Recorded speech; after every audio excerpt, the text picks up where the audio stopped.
Assalamualaikum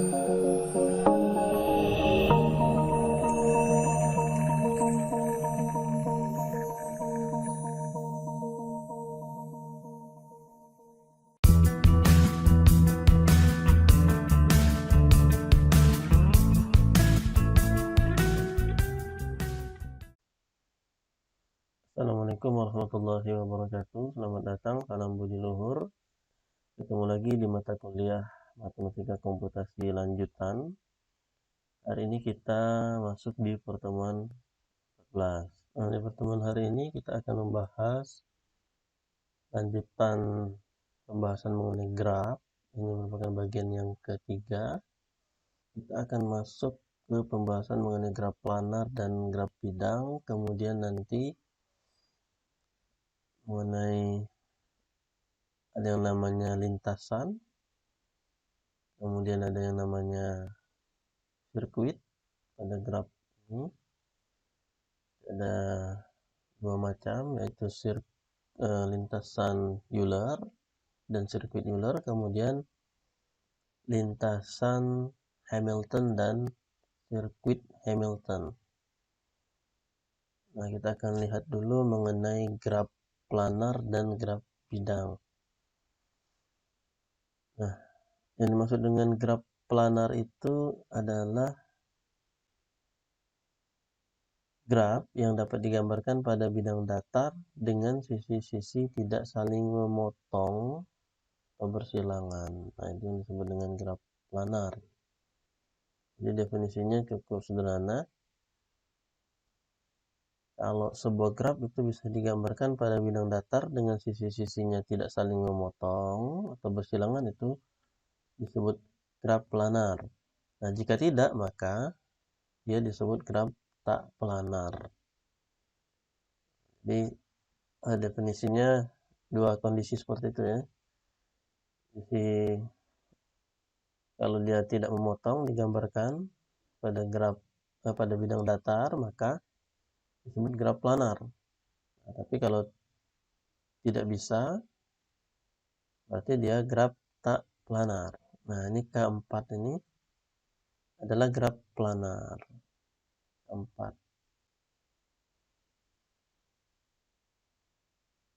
Jadi grafnya bentuknya seperti ini. Secara sekilas kalau kita lihat di sini ada yang berpotongan. Itu lintasan garisnya itu berpotongan sisinya. Tetapi kalau kita olah sedemikian rupa, seperti yang gambar di sebelah kanan ini, garis yang ini kita pindahkan, kita tarik ke sini, jadi seperti ini. Dan ternyata bisa digambarkan garis-garisnya itu tidak ada yang bersilangan, tidak ada yang saling memotong. Berarti yang keempat ini adalah graf planar. Itu. Kemudian di sini ada K5, graf yang lain lagi.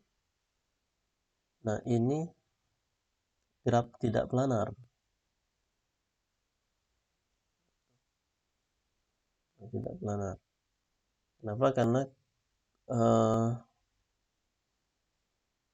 kita ubah-ubah sedemikian rupa garisnya ini, bentuknya, ternyata tetap ada garis yang saling memotong. Mungkin yang di sebelah sini, nanti kalau kita pindahkan lagi, ya tetap ada yang memotong. Nah, makanya ini dikatakan graf tidak planar. Oke, kemudian istilah lainnya adalah graf bidang. Nah, graf bidang ini adalah graf planar yang digambarkan dengan sisi-sisi yang tidak saling berpotongan. Jadi disebut graf bidang atau line graph. Nah, jadi kalau antara dua ini graf planar, ini graf planar. Nah, ini ketika digambarkan dalam bidang datar, nah dengan sisi-sisi yang tidak saling berpotongan seperti ini, yang inilah yang disebut dengan graf bidang.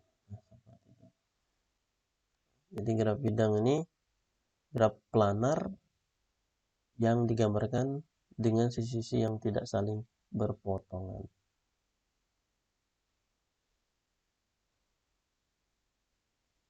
Nah, ini ada contoh-contoh lagi. 3 buah graf planar. Ini semuanya graf planar. Yang gambar B dengan C itu adalah graf bidang. Jadi yang A ini adalah graf planar, B ini adalah yang menggambarkan graf planar A ini dengan sisi-sisinya yang tidak saling memotong. Nah, itu makanya disebut graf bidang. Nah, ini juga kita lihat gambar yang C ini tidak ada garis yang saling memotong. Nah, ini disebut graf bidang. Kenapa ada graf planar ini dan graf bidang? Nanti kaitannya dengan aplikasinya. Di aplikasi graf planar itu persoalan utilitas atau utility problem. Nah, di sini ada graf K3,3. Ini graf persoalan utility problem atau persoalan utilitas. Ini nanti ada istilah graf Kuratowski ya. Nah, ini K33 terdiri dari 3 titik yang mungkin masih ingat kemarin ada graf bipartit. Nah, kalau kita pisahkan seperti ini seolah-olah dia merupakan 2 buah kelompok graf yang terpisah dan terhubung satu sama lainnya atau graf bipartit. Nah, seperti ini bisa kita kelompokkan seperti ini. Nah, ini persoalan utilitas. Yang ini graf persoalan utilitas bukan graf planar. Nah, ini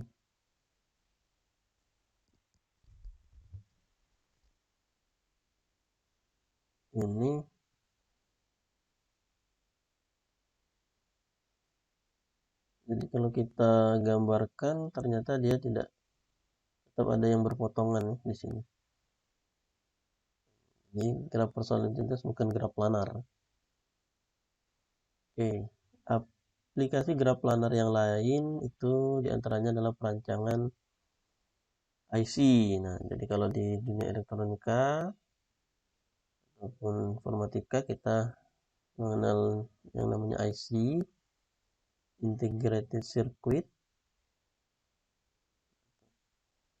Jadi papan PCB biasanya. Di PCB itu, nah di PCB itu ada jalur-jalur yang menghubungkan arus listrik. Nah, di dalamnya itu tidak boleh ada kawat-kawat yang saling bersilangan karena dapat menimbulkan interferensi arus listrik atau malfunction, jadi konslet ya. Nah, maka perancangan kawat pada IC itu dia memenuhi prinsip graf planar. Jadi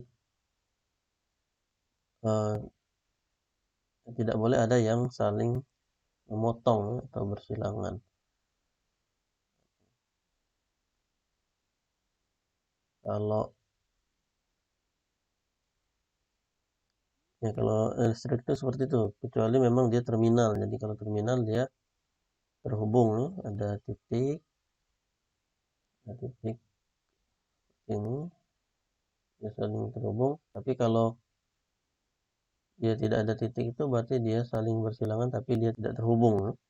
Nah, itu jadi sebenarnya dia secara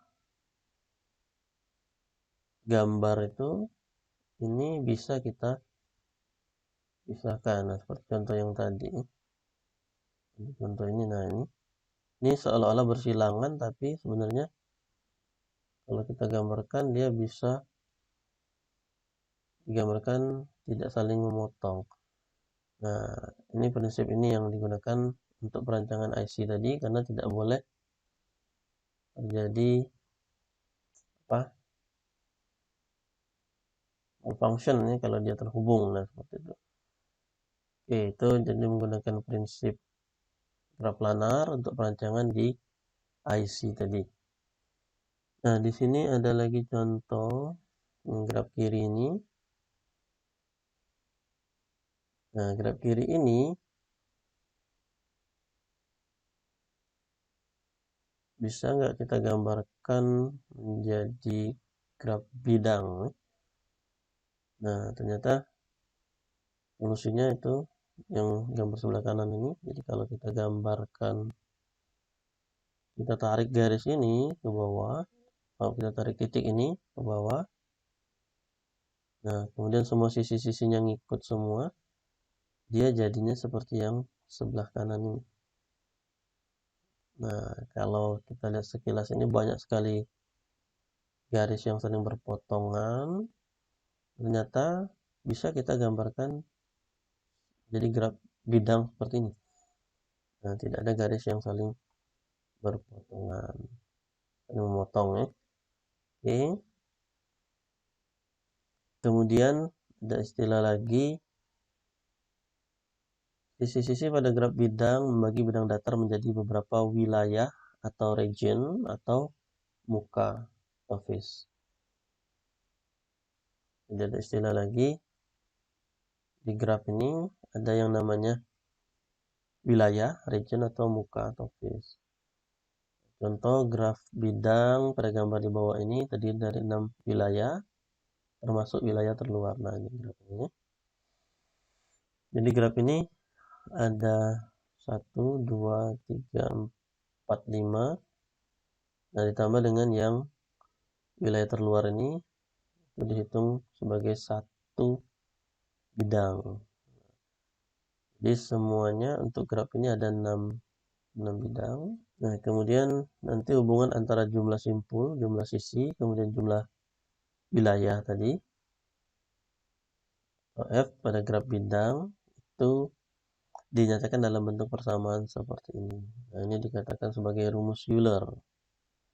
N dikurang E ditambah F sama dengan 2. Nah, contoh pada gambar ini tadi, E-nya itu 11, kemudian E-nya 11, ada 1, 2, 3, 4, 5,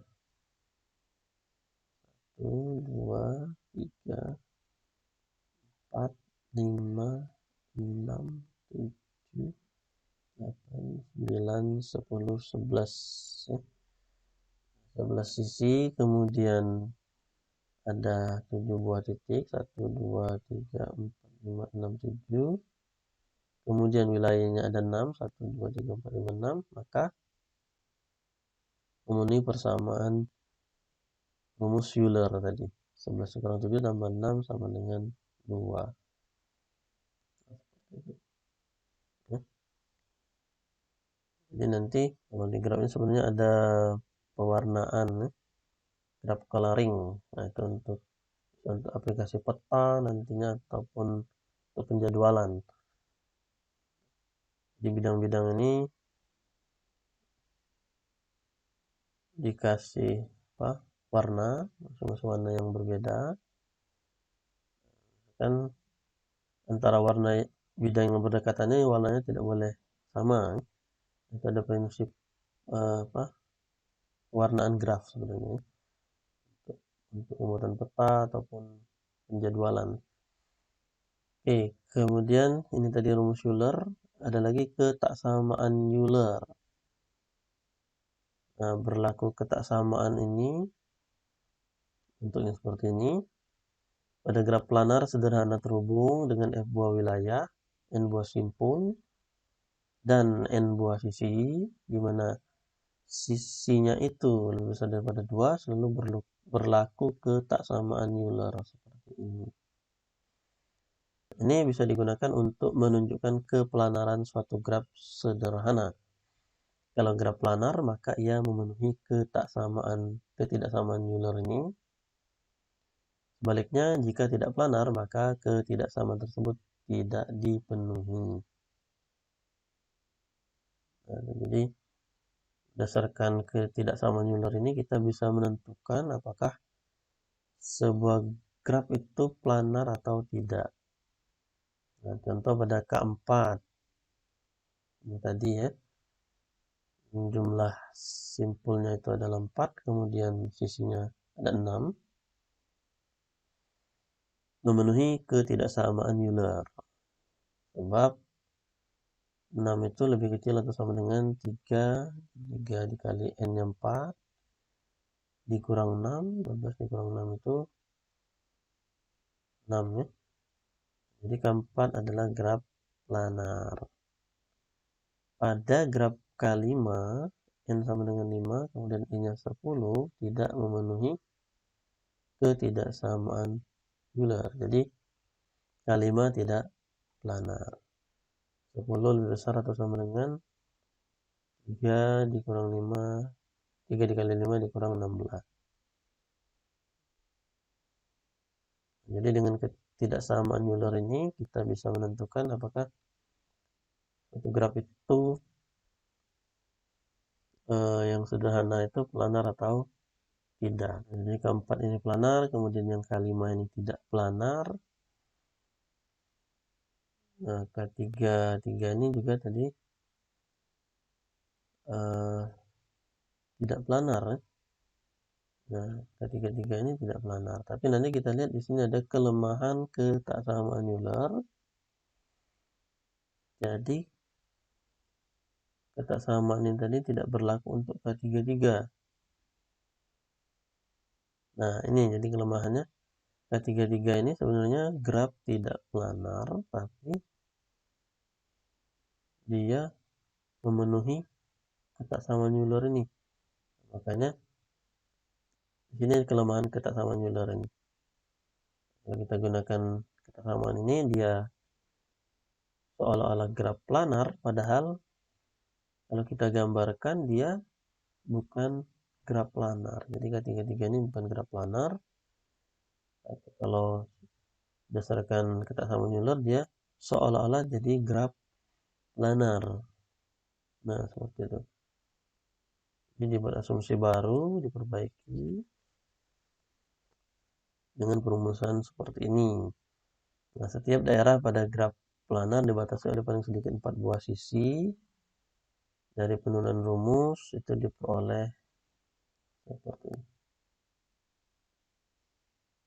Nah, kalau kita pakai yang rumus ini, maka graf K33 ini memenuhi ketidaksamaan. Karena I-nya 9 kemudian I-nya 6, kalau kita masukkan 2 dikali 6, 12 kurang 4, 8. Nah, 8 itu harusnya lebih kecil ya. Nah, ini 9 lebih kecil dari 8, ini salah ya. Berarti dia bukan graf planar, baru dia sesuai. Kalau pakai persamaan yang ketidaksamaan yang ini. Karena ada kelemahan itu, kemudian ada lagi teorema Kuratowski. Nah, dengan ini orang Jepang ya. Nah, jadi dengan teorema Kuratowski ini berguna untuk menentukan dengan tegas keplanaran suatu graf. Karena kalau pakai ketidaksamaan Euler tadi itu ternyata ada kelemahan, jika dimasukkan ke rumus seolah-olah graf planar, padahal dia sebenarnya tidak planar. Makanya kemudian dengan teorema Kuratowski itu ini graf-graf Kuratowski pertama K5, yang kedua ini K33, Kemudian yang C ini graf yang isomorfik dengan graf Kuratowski kedua.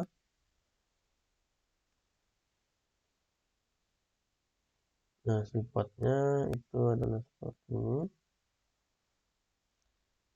Kedua graf Kuratowski adalah graf teratur. Kemudian kedua graf Kuratowski adalah graf tidak planar.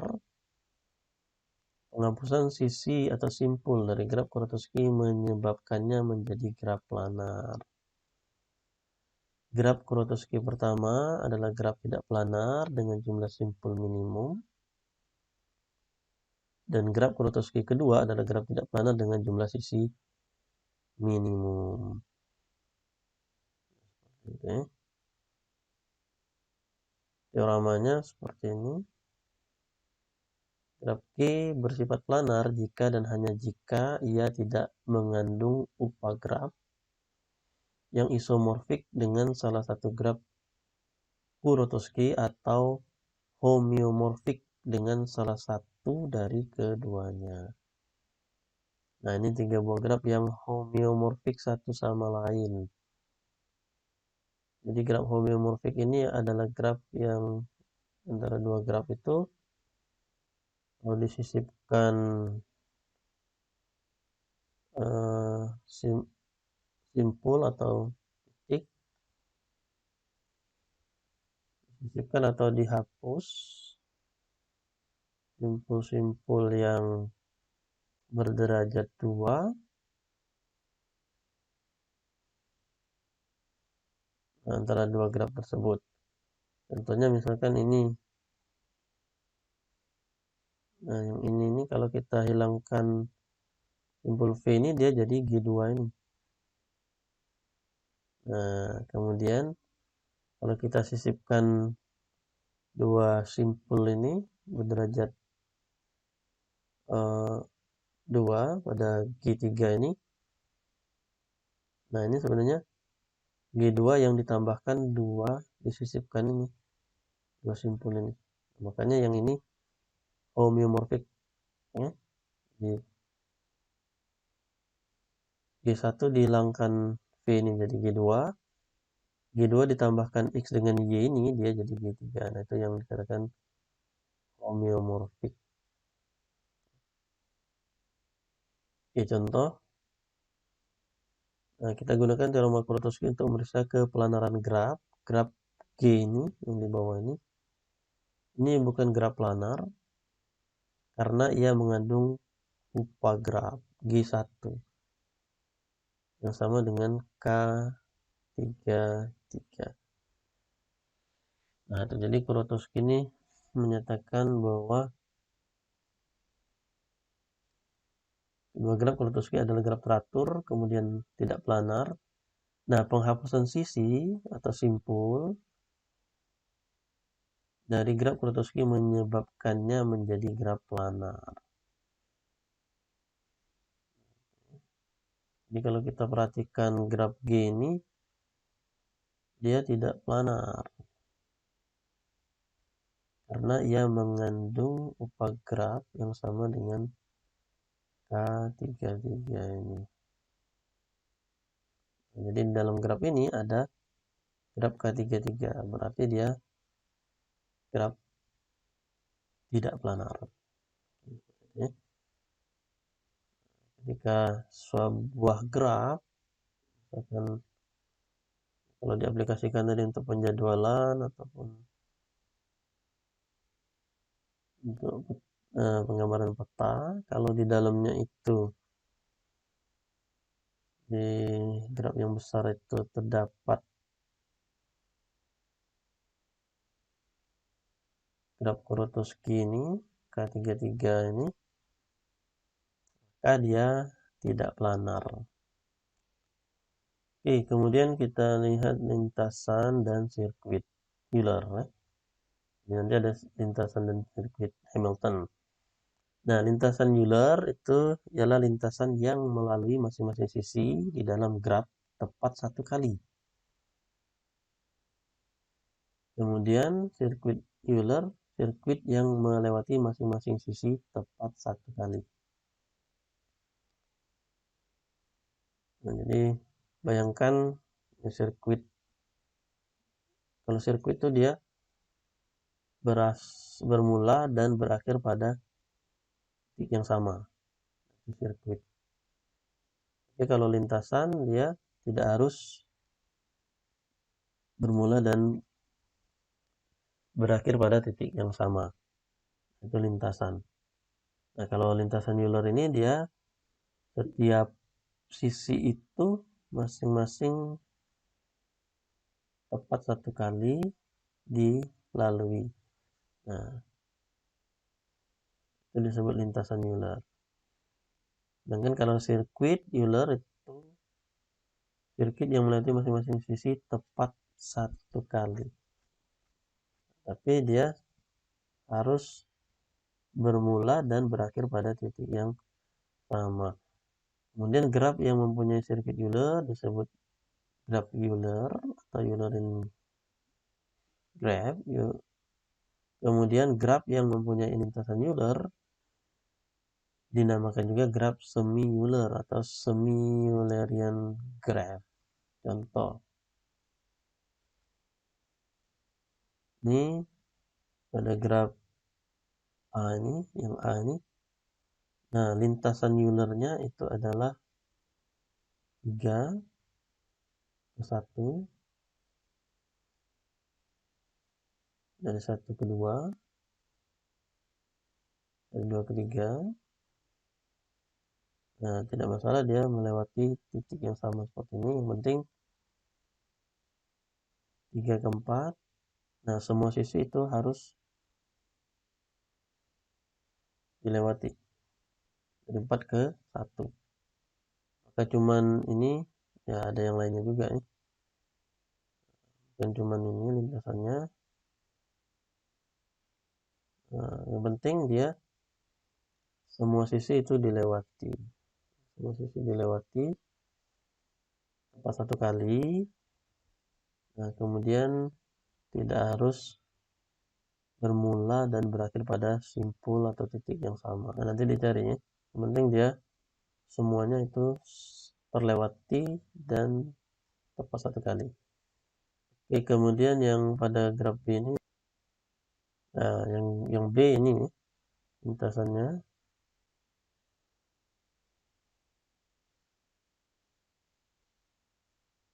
Kemudian sirkuit Euler pada graf C.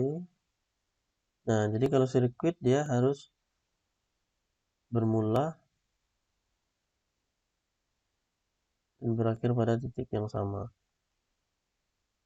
Nah, semuanya dilewati ya. 1 ke 2, kemudian 2 ke 3, 3 ke 4, 4 ke 7, 7 ke 3, kemudian 3 ke 5, 5 ke 7, kemudian 7 ke 6, 6 ke 5, 5 ke 2, 2 ke 6, kemudian 6 ke 1. Nah, dia berawal dan berakhir pada simpul atau titik yang sama. Itu dikatakan sebagai sirkuit. Oke, yang lain-lain nanti dicek lagi. Nah, ini yang D-nya. Yang D-nya sirkuitnya berawal dan berakhir pada titik yang sama. Kemudian yang E dan F tidak mempunyai lintasan maupun sirkuit Euler.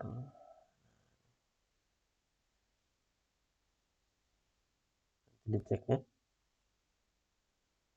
Dengan F itu tidak mempunyai lintasan maupun sirkuit Euler. Yang A dan B itu graf semi Euler.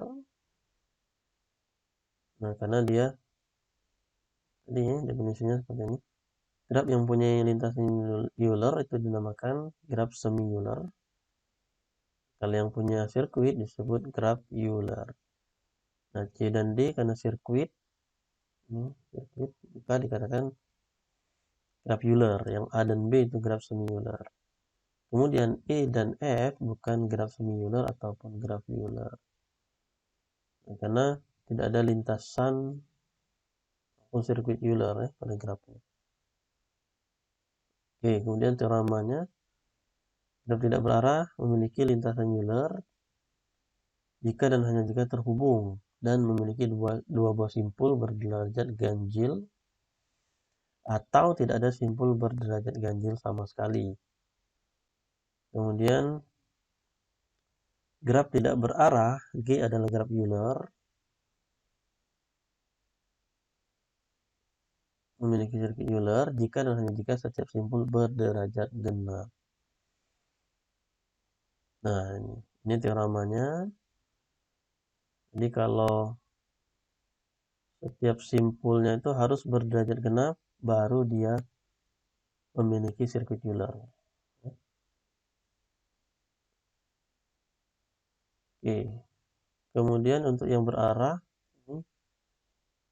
graf berarah memiliki sirkuit Euler jika dan hanya jika Q terhubung dan setiap simpul memiliki derajat masuk dan derajat keluar sama. Nah, kemudian G memiliki lintasan Euler jika dan hanya jika G terhubung dan setiap simpul memiliki derajat masuk dan derajat keluar sama kecuali dua simpul. Yang pertama memiliki derajat keluar 1 lebih besar derajat masuk, dan yang kedua memiliki derajat masuk 1 lebih besar dari derajat keluar. Nah, ini contoh-contohnya graf berarah Euler. Ini terhubung dan setiap simpul memiliki derajat masuk dan keluar yang sama.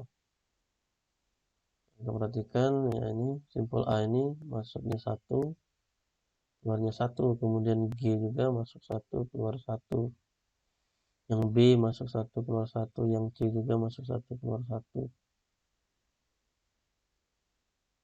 Kemudian yang E ini, nah ini arahnya ke sini harusnya.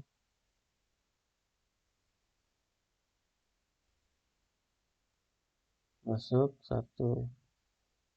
Ini juga ini arahnya ke sini harusnya. Setiap simpul memiliki derajat masuk dan derajat keluar sama. Simpul D ini masuk 1, keluar 1. Nah, itu berarah Euler ya. Dari A ke G, kemudian G ke C,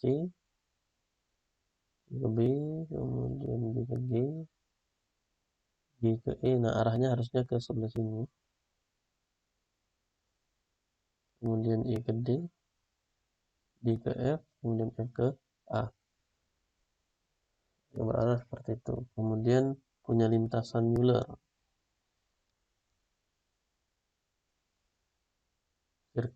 Semi Euler ya. Nah, ini yang B ini.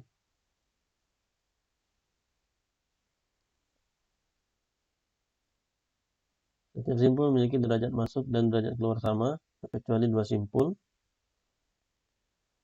Yang pertama memiliki derajat keluar 1 lebih besar derajat masuk. Nah, itu yang mana nih? Kalau di sini titik B ini derajat masuknya yang pertama memiliki derajat keluar 1 lebih besar. Nah, ini titik D ini derajat masuk 1, derajat keluarnya 2. Lebih besar derajat masuk. Kemudian yang B ini, titik B ini adalah derajat masuk 1, 1, 2, ada 2, kemudian derajat keluarnya 1. 1 lebih besar dari derajat keluarnya. Itu dia memiliki lintasan Euler. Nah, yang C ini bukan Euler maupun semi Euler. Ini. Nah, tidak memenuhi teorema ini. Di sini ada yang dua-duanya keluar, kemudian ada yang dua-duanya keluar ya. Dia tidak memenuhi teorema ini. Oke, kemudian lintasan dan sirkuit Hamilton. Nah, kalau tadi Euler, kemudian kalau yang Hamilton ini lintasan yang melalui tiap simpul di dalam graf tepat satu kali. Kemudian sirkuit Hamilton, sirkuit yang melalui tiap simpul di dalam graf tepat satu kali kecuali simpul asal, sekaligus simpul akhir yang dilalui dua kali. Nah, graf yang memiliki sirkuit Hamilton dinamakan graf Hamilton, kemudian graf yang hanya memiliki lintasan Hamilton disebut graf semi Hamilton. Ini yang A contoh yang memiliki lintasan Hamilton. Misalkan lintasannya mulai dari 3 ini, kemudian ke 2, dari 2 ke 1, 1 ke 4. Nah, semua titik itu simpul dilalui tepat satu kali. 3, 2, 1, 4. Nah, sisi yang ini nggak harus dilewatin. Nah, itu bedanya. Kalau Hamilton dia yang dilihat itu adalah titiknya, kalau Euler tadi adalah sisinya. Nah, kalau lintasan Hamilton dia semua simpul itu tepat satu kali dilalui, kemudian kalau sirkuitnya itu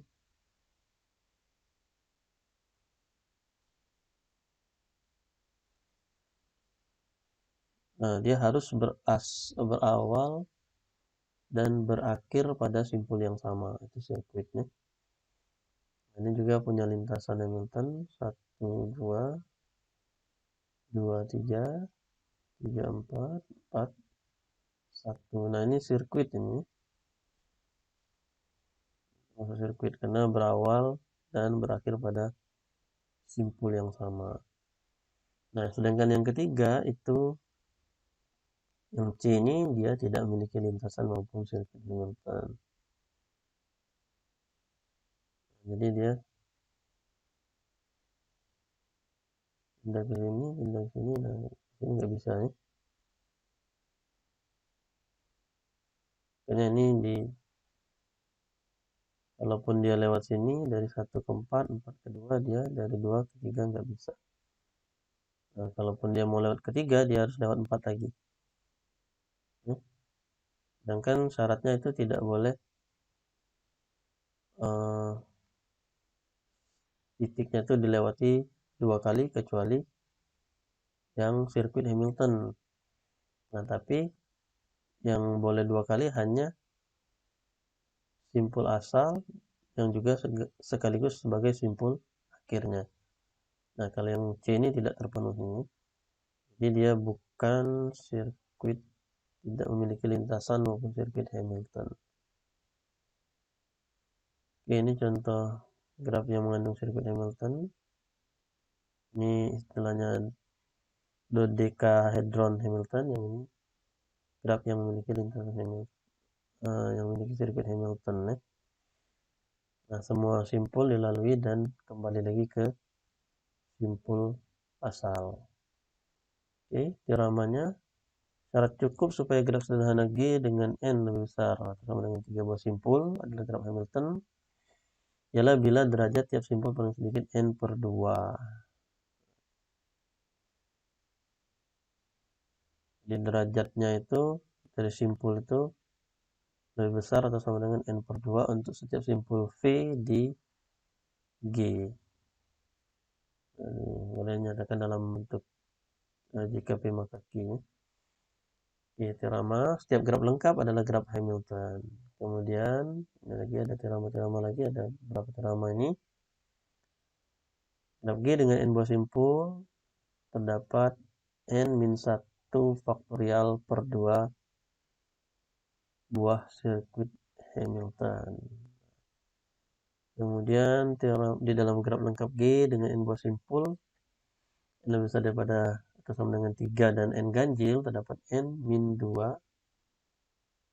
per 2 buah sirkuit Hamilton yang saling lepas, tidak ada sisi yang bersisian. Jika n genap dan n lebih besar daripada atau sama dengan 4, maka di dalam graf G terdapat n min 2 per 2 buah sirkuit Hamilton yang saling lepas. Ini teorema-teoremanya. Contoh,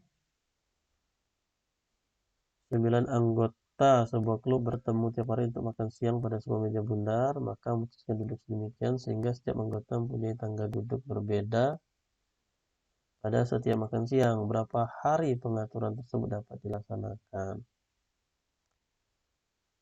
Nah, itu menggunakan prinsip ini.